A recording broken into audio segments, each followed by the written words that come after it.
Bonjour à toutes et à tous.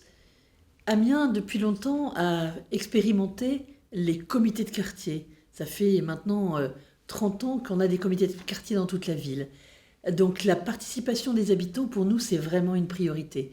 Mais il ne suffit pas d'avoir un seul dispositif. On a bien sûr aussi les conseils citoyens, puisque la loi nous l'a demandé. Mais nous avons expérimenté bien d'autres dispositifs. Depuis peu, nous avons mis en place un budget participatif. C'est 1 million d'euros par an qui est mis en place pour permettre de répondre aux attentes des habitants.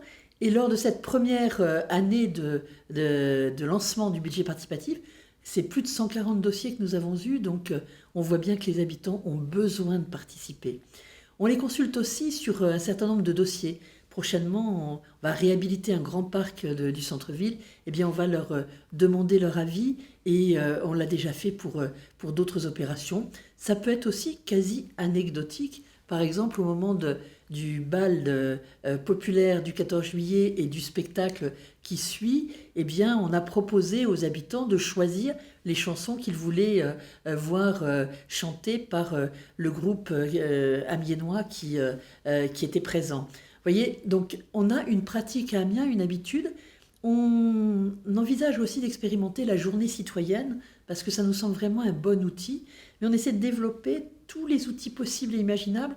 Conseil municipal des jeunes aussi, évidemment, parce qu'on veut que tout le monde puisse participer.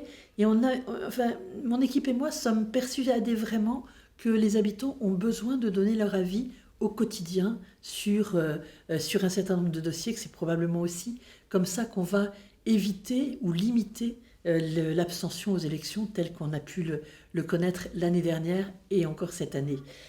Donc évidemment, Amiens est très intéressé à l'idée de discuter avec d'autres villes pour savoir ce que d'autres font, parce qu'on est plus intelligent à plusieurs que tout seul, et on peut envisager donc d'autres outils encore de participation citoyenne. Donc c'est la raison pour laquelle nous sommes très très heureux d'accueillir cette année les rencontres européennes de la participation.